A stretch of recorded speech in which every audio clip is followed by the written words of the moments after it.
உங்கள் அனைவரின் மீதும் அந்த ஏக இறைவனின் சாந்தியும் சமாதானம் என்றென்றும் லோட்டுமாக. நம்ம சமூகத்தை வந்து அழிக்கிறதுக்கு நம்மளுக்கு வெளியிலேருந்து ஆளுங்கள்லாம் தேவை கிடையாதுங்க. நம்ம சமூகத்து ஆளுங்களே நம்மளுக்கு போதும். ஏன்னா அந்த மாதிரி ஒரு சம்பவம் தான் இன்றைக்கி நடந்திருக்கு. என்ன அப்படின்னு பார்த்தீங்கன்னா, மார்க்க பேச்சாளர் அப்துல் பாசித் புகாரி அப்படின்னு சொல்லிட்டு ஒருத்தர், அவர் வந்து ஒரு 10 கோடி ரூபாய் இதை மோசம் பண்ணிட்டதாகவும், பெண்ணை வந்து கொடுமைப்படுத்தியதாகவும், அங்கே இருக்கிற ஒரு அமைப்புகள்லாம் இணைஞ்சு அவரை வந்து குற்றவாளி போல் இது பண்ணி போலீஸ்கிட்ட ஒப்படைச்சதாக அந்த மாதிரி ஒரு வீடியோ நம்ம பார்த்தோம். அது எந்தளவுக்கு உண்மைன்னு நம்மளுக்கு தெரியல. அதே மாதிரி அந்த அப்துல் பாசித் புகாரின்றவர் வந்து இவங்க சொல்கிறதுக்கெல்லாம் எந்த ஒரு மறுபேச்சும் பேசாமல் அமைதியாக இருக்கார். இது உண்மையானும் தெரியல, அவர் அது அந்த சம்பவத்தை பண்ணாரானும் நம்மளுக்கு தெரியல. அந்த பணம் உண்மையிலேயே வந்து இவர் ஏமாத்திட்டாரா இல்லை வேறு எதனா ரீசன் எதுவுமே நம்மளுக்கு தெரியாது, சரிங்களா? ஆனால் ஒரு வந்து சோஷியல் மீடியான்ற ஒன்று கையில் இருக்குதுன்னு ஒன்று அந்த மனுஷனை வந்து எந்தளவுக்கு அசிங்கப்படுத்தி கேவலப்படுத்த முடியுமோ அந்தளவுக்கு பண்ணுறாங்க சில அமைப்புகள். எல்லா முஸ்லீம்களையும் நான் சொல்ல, சில பேர் இந்த வேலையை செய்கிறாங்க. இதே போல தான் மார்க்கறிஞர் பிஜேவியும் பண்ணாங்க, இதே போல தான் நம்ம அல்தாஃபி அவங்களையும் பண்ணாங்க, இதே மாதிரி தான் வந்து நம்ம கோவை ஐயூப் அவங்களையும் பண்ணாங்க. 6 மனைவி 7 மனைவி கட்டிக்கிட்டாங்க அப்படின்னு சொல்லிட்டு இந்த மாதிரிலாம் நிறைய வந்து கலப்புனாங்க. மார்க்க அறிஞர்களை பற்றி கலப்புனாங்க. அது உண்மையாக இருந்தால் கண்டிப்பாக அவங்கெல்லாம் தண்டிக்கப்பட வேண்டியவங்க தான், அதில் மாற்றுக்கிறது கிடையாது, சரிங்களா? அதுக்கேற்ற மாதிரி தப்பு பண்ணவங்களுக்கு நடவடிக்கை எடுக்கப்பட்டிருக்கு. அதுக்குண்டான பலனையும் அவங்க அனுபவிச்சாங்க, அதில் எந்த மாற்றுக்கிறதும் கிடையாது. ஆனால் நான் என்ன கேட்குறேன், ஒருத்தர் தப்பு செஞ்சாரா இல்லையா, எந்த 2 தரப்புமே நம்ம வந்து முதல்ல கேட்கணும். அதுக்கு வந்து சரியான விசாரணை நடக்கணும்.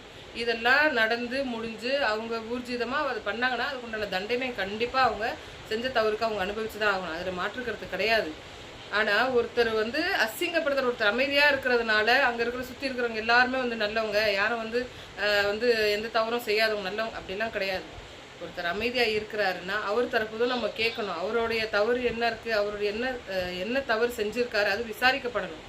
அதுக்கப்புறமா தான் நீங்கள் வந்து எதுவுமே வந்து ஒரு செய்தியை வந்து நம்ம வெளியே கொண்டு வரணும். அது மாதிரி இவருடைய வீடியோஸ்லாம் இன்ஸ்டாகிராமில் நீங்கள் பார்த்தீங்கன்னா நிறைய படங்களெல்லாம் நடிச்சிருப்பாருன்றீங்க. எந்தளவுக்கு ஒரு கேவலமான ஒரு புத்தி, எந்த படத்தில் அவர் நடித்து நீங்கள் பார்த்துருக்குறீங்க? ஏன் இப்படி தப்பாக வெளிப்படுத்துகிறீங்க அவரை? தவறு செஞ்சாரா இருந்தால் அவருக்கு கண்டிப்பாக விசாரணை நடத்தி அதுக்குண்டான தண்டனையை கண்டிப்பாக அவர் அனுபவிப்பார், அது மாற்றுக்கிறது கிடையாது. இதே மாதிரி தான் ஒரு இஸ்லாமிய பெண் வந்து கேரளாவில் பஸ்ஸில் போகும்போது ஒரு சகோதரன் வந்து தவறாக கை வச்சுட்டார் அப்படின்னு சொல்லிட்டு அது தப்பாக ப்ரொஜெக்ட் ஆகிடும். முதல்ல நம்ம எல்லாருமே நம்பணும், ஆமாம் இப்படி தான் சொல்லிட்டு. அதுக்கப்புறம் பார்த்தா அது அந்த மாதிரி ஒரு நிகழ்வே நடக்கலை. நிகழ்வு நடக்காமல் அந்த நபர் வந்து தற்கொலை செஞ்சு கொண்டார், சரிங்களா? இதெல்லாம் நம்ம கண்ணால் பார்க்குறோம்னால உடனே வந்து அவர் வந்து குற்றவாளி மாதிரியும் அவர் நிரூபிக்கப்பட்டவர் மாதிரியும் இல்லை. இதெல்லாம் வந்து பாதிக்கப்பட்டவங்க அவங்களுடைய ஆதங்கத்தை கொட்டுறாங்க, அதை மாற்றுக்கிறது கிடையாது. ஆனால் முறையாக விசாரிக்கப்பட்ட அதுக்குண்டான தண்டனை அவருக்கு கிடைக்கட்டும். நீங்கள் எல்லாம் பண்ணுற வேலையில் எப்படி ஆகிடும்னா, ஒரு உயிர் போகிறதுக்கு வந்து நீங்களே வழிவகுக்கிற வேலையை தான் நீங்கள் செய்கிறீங்க. இதே மாதிரி தான் அல்தாஃபி அவரை மேடையில் நிப்பாட்டி எவ்வளோ அசிங்கப்படுத்த முடியுமோ அந்தளவுக்கு அசிங்கப்படுத்துனீங்க. இதே மாதிரி தான் ஒவ்வொரு அறிஞர்களையாக நீங்கள் வந்து பண்ணிகிட்ருக்கீங்க.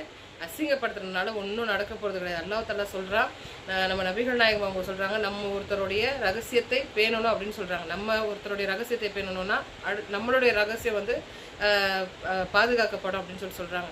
அப்போது ஒருத்தருடைய ரகசியம் எந்த அளவுக்கு வந்து நம்ம மறைச்சி வைக்க வேண்டிய ஒரு இடத்துல நம்ம இருக்கிறோம். அந்த மாதிரி ஒரு மார்க்கத்தில் இருந்துட்டு அவர் செஞ்சாரா இல்லையா அதுக்கு முறையாக விசாரணையே அங்கே நடக்கலை, சரிங்களா? அப்படி இருக்கும்போது போட்டு அவர் சோஷியல் மீடியாவில் ஒரு கூனி குறுகி ஒரு நபர் ஒருத்தர் நிற்கிறாரு.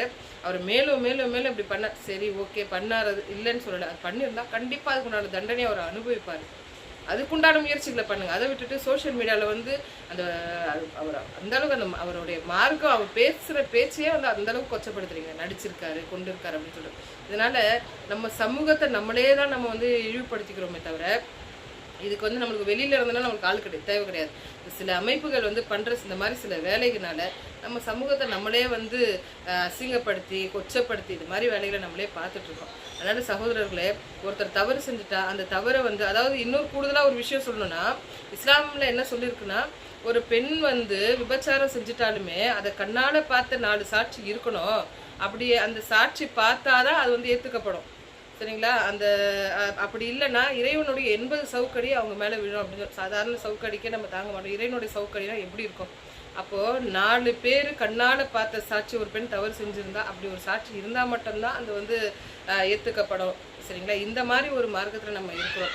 அப்படி இருக்கும்போது எந்த விசாரணை நடந்துச்சு, என்ன நடந்துச்சு எதுவுமே நம்மளுக்கு தெரியாது. பிளாங்காக ஒரு சோஷியல் மீடியாவில் நீங்கள் வந்து இந்த மாதிரி பண்ணிட்டாரு கொண்டுட்டாருன்னு இப்படி போடுறீங்க.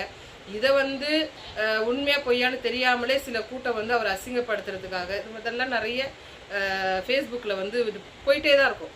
அதுக்கப்புறம் அது நிரூபணமாகி அது உண்மையா பொய்யா தெரிய வரதுக்குள்ளே ஒரு உயிர் இருக்குமா இருக்காதானே நம்மளுக்கு தெரியாது. அதனால் இந்த சோஷியல் மீடியாவில் பரப்புறவங்களுக்கு நான் தயவுசெய்து கேட்டுக்கிறேன், தயவுசெய்து உண்மை என்னன்னு தெரியாமல் பரப்பாதீங்க. ஒருவேளை தவறு நடந்திருந்தால் கண்டிப்பாக அதுக்குண்டான தண்டனை அவர் அனுபவிப்பார், அதுக்குண்டான நடவடிக்கையும் எடுக்கப்படும். அதுக்குண்டான நடவடிக்கை எடுங்க. அதை விட்டுட்டு சோஷியல் மீடியாவில் அசிங்கப்படுத்துறது ஒரு தவறான எடுத்துக்காட்டு. இதை தயவுசெய்து நம்ம முக்கியமாக நம்ம எல்லாரும் இஸ்லாமிய சமூகத்தில் இருக்கக்கூடிய இருக்கக்கூடியவங்க தயவுசெய்து இதை ஃபாலோ பண்ணுங்கள். ஏன்னா இது வந்து பிஜே அவங்க விஷயத்துலையும் நடந்திருக்கு, அல்தாஃபி அவங்க விஷயத்துலையும் நடந்திருக்கு, இன்னும் சில பேர் நான் பேர் சொல்ல விரும்பலை, அவங்க விஷயத்துலலாம் நடந்திருக்கு.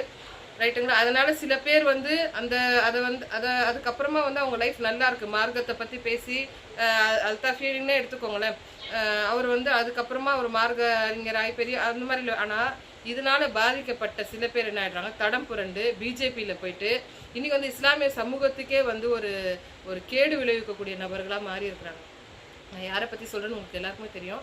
அதனால் இது தயவுசெய்து நான் என்னோடய ரிக்வஸ்ட்டாக கொடுக்குறேன். ஃபேஸ்புக்கில் தயவுசெய்து யாரும் அப்துல் பாசித் புகாரி அவங்கள வந்து விசாரணை நடந்து எதுவுமே ஒரு முடிவுக்கு வராத வரைக்கும் தப்பாக வந்து பரப்பாதீங்க. நன்றி.